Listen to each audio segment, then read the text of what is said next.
శ్రీమాత్రే నమః. Welcome to Sadhguru జ్యోతిషాలయం వారి ఈ నెల మార్చి నెల 2024కు సంబంధించినటువంటి ద్వాదశ రాశి ఫలితాలని మనం తెలుసుకోబోతున్నాం. అందులో ఈ నెల చాలా ముఖ్యమైనటువంటి ఒక అద్భుతమైనటువంటి నెల. మన తెలుగు ఉగాది యుగానికి ఆది అయినటువంటి రోజు కూడా ఈ నెలనే రాబోతుంది. కాబట్టి ముందు మనం పూర్తి ఈ మార్చి వివరాలన్నీ తెలుసుకున్న తర్వాత ఉగాది ప్రత్యేక సంవత్సరికమైనటువంటి ఉగాది టు ఉగాది వరకు ఉన్నటువంటి రాశి ఫలితాలని త్వరలోనే మనం ఒక వారం 10 రోజుల్లోనే ఉగాది కంప్లీట్ ఒక సంవత్సర పంచాంగ శ్రవణం మరియు ఉగాది రాశి ఫలితాలు కూడా చెప్పడం జరుగుతుంది. జ్యోతిష్ శాస్త్రం అనేది ఒక పడుతున్న వర్షానికి ఒక గొడుగే మాత్రం. జ్యోతిష్ శాస్త్రం జీవితం కాదు, బాగా గుర్తుపెట్టుకోవాలి.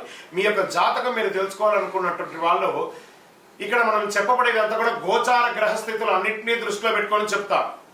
ఒకరిని ఎక్కువ ఒకరు తక్కువ కదా, అన్ని వర్గాల వాళ్ళని. ఇదొక మ్యాథమెటిక్స్ అండి. చక్కగా దీన్ని గణించి ఏ గ్రహాలు ఈ నెల ఏ గ్రహాలు ఏ పాదాలు ఎక్కడెక్కడ వారి ప్రయాణం ఉంది, ఆ గ్రహాల యొక్క ప్రయాణం వల్ల ఆ రాసులకి ఎలా జరుగుతుందని నిర్ణయించే ఒక ఇది. ఏదో గాలికి చెప్పి అలా కెమెరాల ముందర వచ్చి చెప్పే కాదు ఈ పద్ధతి. చంద్రమౌళి వెంకటేష్ శర్మ ఒక ప్రిడిక్షన్ ఇస్తున్నారంటే దాంట్లో ఏదైనా ఒక ప్రమాణం ఉండాలి. చాలా పెద్ద పెద్ద వాళ్ళతో డిస్కస్ చేస్తాం ఈ నెల ఎలా ఉంటుంది, మహామహా పండితులతో డిస్కస్ చేసి దీన్ని తీసుకొచ్చి పెట్టడం జరుగుతుందండి. ఇది మీ యొక్క వ్యక్తిగత జీవితానికి ఒక 40% మాత్రమే వర్తిస్తుంది ఈ యూనివర్సల్ ప్రిడిక్షన్. కానీ మీ పూర్తి జాతకం మీరు తెలుసుకోవాలి అని అనుకుంటే మీ యొక్క date of birth, time of birth, place of birth అవన్నీ కూడా మీ పరిసర ప్రాంతాల్లో ఉన్నటువంటి జ్యోతిష్ శాస్త్ర నిపుణులు సద్గురువుని సంప్రదించి వారిని గౌరవించి మీ యొక్క రాశి ఫలితాలను తెలుసుకోండి. మీ లగ్నం ద్వారా మీ యొక్క పుట్టిన టైం ద్వారా సంపూర్ణ జాతకం అనేది వస్తుంది. గురుగారు నేను మీ దగ్గర తెలుసుకోవాలనుకుంటున్నాం అంటున్నారా?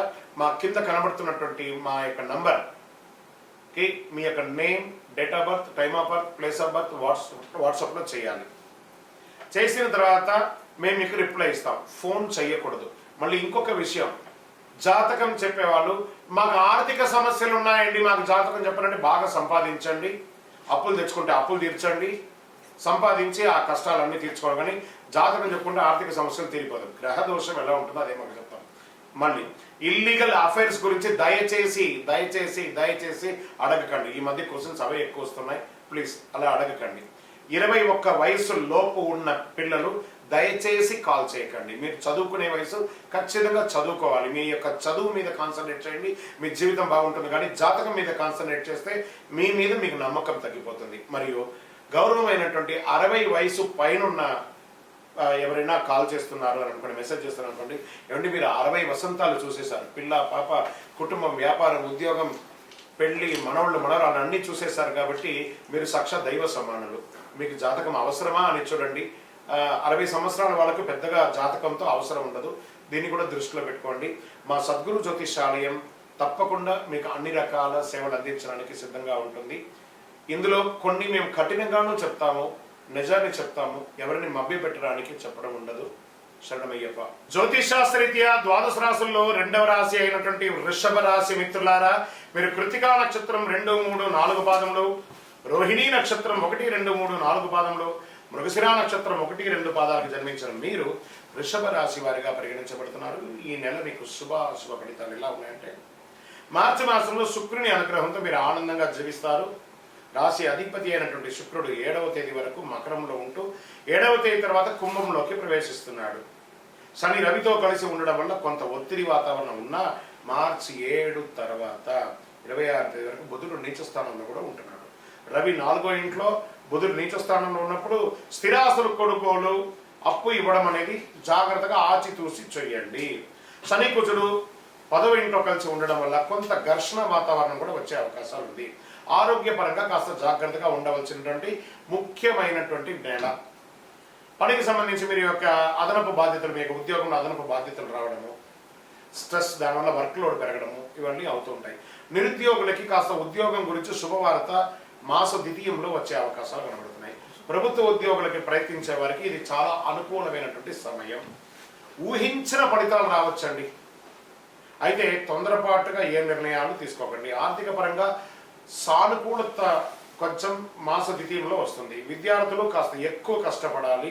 చదువు కోసం విదేశాలకు వెళ్ళాలనుకున్న వాళ్ళు మీ యొక్క యూనివర్సిటీని చక్కగా ఒకసారి 2 సార్లు చెక్ చేసుకొని డాక్యుమెంటేషన్ అంతా చూసుకొని వీసాకు అప్లై చేయండి. రెండవ వారంలో ఈ నెలలో ఉద్యోగ అవకాశాలు, కొత్త ఉద్యోగాల కోసం ట్రై చేసిన వాళ్ళకి అవకాశాలు వస్తున్నాయి. అగ్రిమెంట్స్ వేసుకోవడము, లేదా ఈ బ్యాంక్ లోన్స్కి అప్లై చేయడం, చిట్ ఫండ్స్ తీసుకోవడం, ఇవన్నీ బాగా డాక్యుమెంట్ చెక్ చేసిన తర్వాత చేయండి. విదేశాలకు వెళ్ళే వాళ్ళకి ఇది ఒక మంచి ఇది అవకాశము. కొత్త వాహనాలు కొనే వాళ్ళకి అవకాశము. వ్యాపారంలో ఉన్న వాళ్ళకి కాస్త స్ట్రెస్ ఉంటుంది. కొత్త వ్యాపారానికి వెళ్ళకండి, ఉన్న వ్యాపారమే బాగుంది. రియల్ ఎస్టేట్ మిశ్రమం, అకాల భోజనం అయితే వస్తుంది. ఐటీ రంగం వారికి, మీడియా రంగం వారికి కాస్త మిశ్రమంగా కూడా ఉంటుంది. మీరు జాతకం ఎందుకు తెలుసుకోవాలనుకుంటున్నారో మీ యొక్క పేరు, వివరం, date of birth, time of birth, place of birth కింద నెంబర్కి వాట్సప్ చేయండి. ఇంకను మీ యొక్క 5 అనే ఒక నంబర్ మీకు లక్కీ నంబర్గా కూడా చెప్పచ్చు. రైతులకి ఇది చాలా మంచి కాలం, కళాకారులకు కూడా చాలా బాగుందని చెప్పచ్చు. బుధవారం మీకు చాలా కలిసి వస్తుంది. నంబర్ 9 అనేది మీకు లక్కీ నంబర్ అని కూడా చెప్పచ్చు. పింక్ కలర్ మీకు కాస్త ఆందోళన తగ్గించే అవకాశాలు కనబడుతున్నాయి.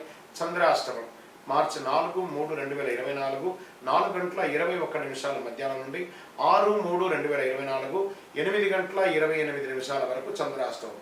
ఇదే నెల మళ్ళీ రెండోసారి మీకు చంద్రాష్టమం వస్తుంది. 31/3/2024 10:56 రాత్రి నుండి 3/4/2024 4:37 వచ్చే నెల 3వ తారీఖు వరకు తెల్లవారుజామున వరకు ఉంటుంది. కాబట్టి ఈ 4 రోజులు చాలా జాగ్రత్తగా ఉండాలి. వాహనం నడిపేటప్పుడు, సంతకాలు పెట్టేటప్పుడు ప్రతిదీ కూడాను మీకు ఆ యొక్క ధైర్యం చెప్పడానికే ఇది చెప్తున్నామే కానీ మిమ్మల్ని భయపెట్టడానికి కాదు. చంద్రాష్టమం రోజు జాగ్రత్తగా ఉండి తీరాలి. మరి ఏమైనా పరిహారం చేయాలా మేము అంటే, మీ పరిసర ప్రాంతాల్లో ఉన్నటువంటి అమ్మవారి దేవాలయానికి వెళ్ళి దర్శనం చేసుకోండి. ఒక గొడుగు పేదవాళ్ళకి దానంగా ఇవ్వండి. ఇంకనూ సకల దోషాలు తొలగి ఆనందంగా ఉండడానికి నవమూలిక సిద్ధ ధూపంతో ధూపం వేయండి. విజయం. ఈ ద్వాదశ రాశి ఫలితాలన్నీ చూస్తున్నటువంటి మా ప్రేక్షక మిత్రులారా, మీరందరూ కూడా ఆయురారోగ్య, ఐశ్వర్య, భోగభాగ్యాలతో ఉండాలని అఖిలాండ కోటి బ్రహ్మాండ నాయకుడి శ్రీ ధర్మశాస్త్ర అయ్యప్ప స్వామి వారిని ప్రార్థన చేస్తున్నాం. మీరు తిరుపతికి వచ్చినప్పుడు మన అయ్యప్ప స్వామి వారి 18 అవతారముల దేవాలయాన్ని బ్రహ్మశ్రీ డాక్టర్ చంద్రమౌళి గురుస్వామి గారు నిర్మించారు. కపిల తీర్థానికి దగ్గరలో జీవకోన అనే ఒక ప్రాంతంలో జీవలింగేశ్వర స్వామి వారి సన్నిధానంలో ఈ అయ్యప్ప స్వామి వారి 18 అవతారాల దేవాలయం ఉంటుంది. వచ్చి దర్శనం చేసుకోండి.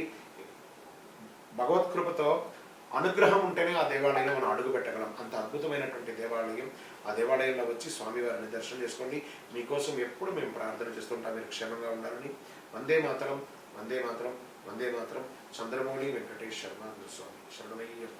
రానున్న మార్చ్ 8వ తారీఖున 2024 ఈ ప్రపంచానికి మహాశివరాత్రి పర్వదినం. ఎంత అద్భుతమైనటువంటి దినం అంటే అది.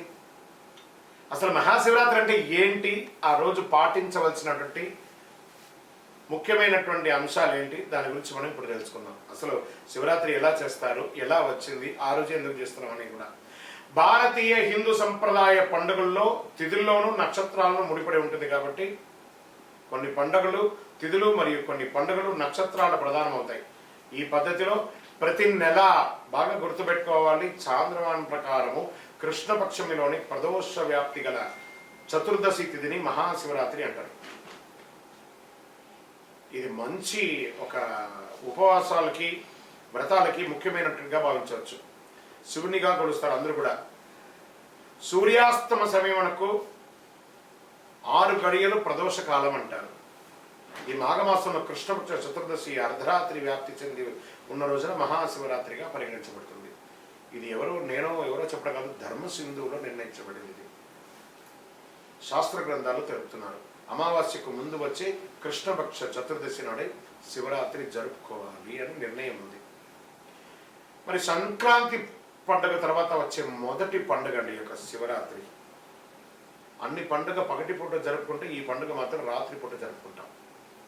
మహాశివరాత్రి రోజు అర్ధరాత్రి 12 గంటలకు జ్యోతిస్వరూపుడైనటువంటి శివుడు లింగ రూపంలో దర్శనమించి పవిత్ర ఆ యొక్క పర్వదినంగా భావించవచ్చు. లింగోద్భవ సమయం అంటారు. శివరాత్రి రోజు పగలంతా ఉపవాసం ఉండి, ఉపవాసం అంటే ఉపవసించడం, భగవంతునికి దగ్గరగా వారి నామస్మరణ చెప్తూ ఓం నమో నారాయణాయ, ఓం నమ శివాయ, ఓం నమో గోవింద, గోపాల, అయ్యప్ప, స్వామి శరణమయ్యప్ప, మనకి ఇష్టమైనటువంటి నామంతో దేవుడి దగ్గరగా వసించడమే ఉపవాసం.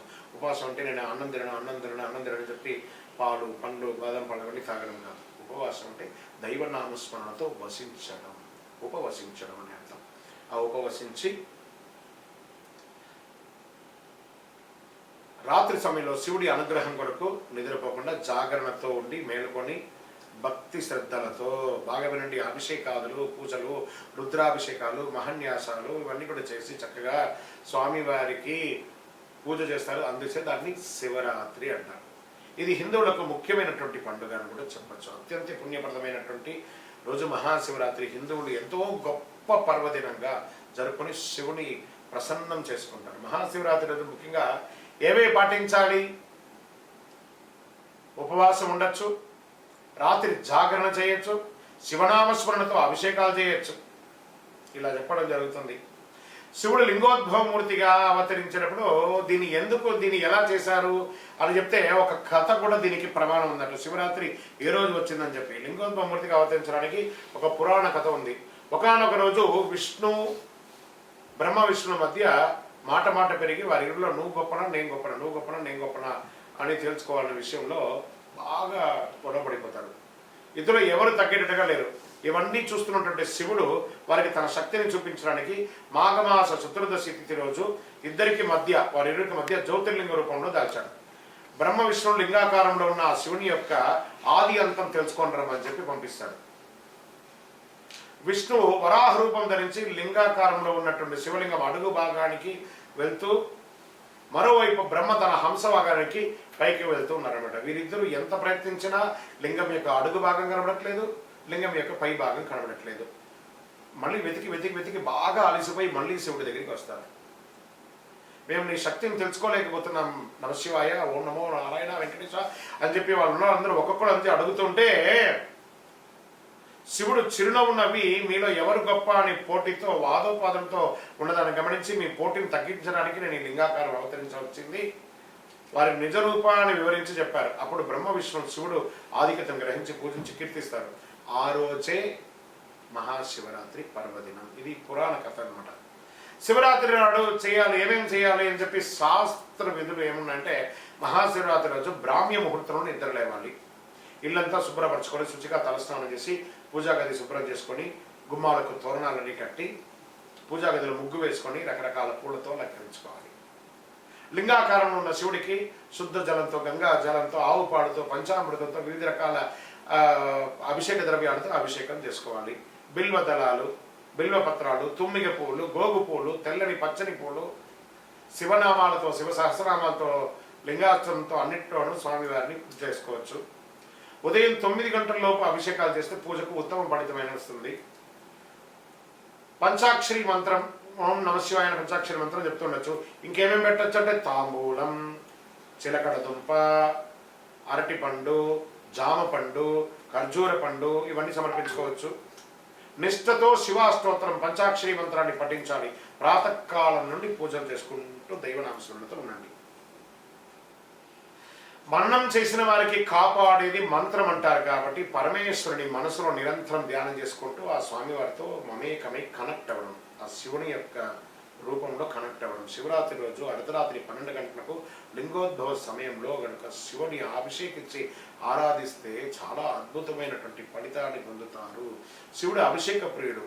స్వామికి భక్తితో నీళ్లు ఓం నమ శివాయ అని చేయండి. బ్రహ్మమురారీశ్వర అర్చిత లింగం ఆయనకి పోయండి, చక్కగా ఆనందపడతాడు. భక్తి ప్రధానం, దీనికి భక్తి మాత్రమే ప్రధానం, ద్రవ్యం కాదు ప్రధానం. చేసుకోవాలి. సాయంత్రం 6 గంటల నుండి మరుసటి రోజు ఉదయం 6 గంటల వరకు భక్తి శ్రద్ధలతో శివనామాలతో శివపురాణం వివరణ పెట్టుకొని చదువుకుని విశేషం పొందుతాడు. అందుకని శివరాత్రి రోజు సినిమాలు చూసుకుంటే అర్ధరాత్రి సినిమా చూసుకొని కూడా నేను జాగరణ చేస్తానంటే అది శివరాత్రి కాదు. మహాశివుడు అనేవాడు మాతృవాత్సల్యం కలవాడు కాబట్టి తల్లి బిడ్డలు ఏ విధంగా రక్షించుకుంటాడు, శివుడు తన భక్తులు కూడా అదే విధంగా రక్షించుకుంటాడు. ఎవరు భక్తితో పూజిస్తారు రక్షించుకోవడం. ఈ మహాశివరాత్రికి పగలంతా ఉపవాసం ఉండి రాత్రంతా జాగరణ చేసి మరుసటి రోజు స్నానం చేసి మహానైవేద్యంగా అన్నము కూరగాయలు వండి దేవునికి సమర్పించి పేదవాళ్ళకి దానం చేయాలట. ఫస్ట్ పశుపక్షాదులకి దానం చేయాలట. ఎందుకంటే వారికి దానం చేస్తుంటే ఆ భగవంతుడే భిక్షాటన చేస్తుంటారు కదా, ఆ భిక్షాటన రూపంలో మన యొక్క భిక్షను స్వీకరిస్తారట స్వామివారు. తదనంతరం మనం స్వామివారికి సమర్పించినటువంటి ఆ యొక్క శేషాన్ని మనం ఆరగించాలట. గోమాతకు ప్రదక్షిణ చేసి మరి పూజ చేయాలట. ఈ తంతు పూర్తి చేసిన తర్వాతనే తన ఉపవాస దీక్షను విరమించాలి అని ఎంతో పుణ్యప్రదం అన్నమాట ఈ యొక్క శివరాత్రి. భగవంతుని అనుగ్రహం వల్ల మనకు కలిగిన దానిలో మనకున్న సంపదలో ఇతరులకు పంచిపెట్టిన తర్వాత మనం స్వీకరించాలి. సాక్షాత్ పరమశివుడు తన భక్తుల బాధలను స్వీకరించడానికి భిక్షాటన చేస్తూ వారు చేసే దాన రూపంలో వారి యొక్క కష్టాన్ని వారి యొక్క ఆ దారిద్ర్యాన్ని తీసుకొని ఐశ్వర్యాన్ని తిరిగి వారికి అనుగ్రహ రూపంలో అందిస్తున్నారట. ముఖ్యంగా మీ ప్రాంతంలో ఉన్నటువంటి శివాలయాల్లో ఏ రోజు మహాశివరాత్రి పర్వదిన వేడుకలు చేస్తారో ఆ రోజే ఆయా ప్రాంతాల్లో ఆధార ప్రకారంగా శివరాత్రి జరుపుకుంటారనేది ఉత్తమం. మీరు కూడా మీ ఇంట్లో చేసుకోండి, దేవాలయంలో చేసుకోండి, మిత్రులందరూ కలిసి చేయండి. మీరు అపార్ట్మెంట్లో ఉన్నారు, అందరూ కలిసి చేయండి, కానీ చెయ్యండి, అద్భుతంగా చేసుకోండి. ఓం నమ శివాయ, ఓం నమ శివాయ అని చెప్పి పులకించి పోండి. అఖిలాండ కోటి బ్రహ్మాండ నాయకుడు ఆ శివుడు బోళాశంకరుడు, భక్తశంకరుడు ఎంత అద్భుతం అంటే ఆయన్ని ప్రార్థిస్తే ఓం నమ శివాయని పిలుస్తాడట, సర్వాన్ని ఇచ్చేస్తాడ. ఆయన ఎంత గొప్పవాడు. నీలకంఠరా దేవా మముగానవా రావా, ఎంత అద్భుతం. నీలకంఠుడు ఆయన ప్రార్థన చేస్తే చాలట, సర్వం అనుగ్రహం ఇచ్చేస్తాడు. ఓం నమ శివాయ, ఓం నమ శివాయ, ఓం నమ శివాయ అని ఆయన ప్రార్థన చేయండి చాలు. చంద్రశేఖరుడు ఆయన నటరాజుడు, కైలాసనాథుడు, బోళాశంకరుడు ఆయన్ని ప్రార్థన చేస్తే మన జీవితం అంతా కూడా ధన్యం. ఓం నమ శివాయ, ఓం నమ శివాయ, ఓం నమ శివాయ. మా ప్రేక్షక మిత్రులందరికీ కూడా మహాశివరాత్రి శుభాకాంక్షలు. ఓం నమ శివాయ.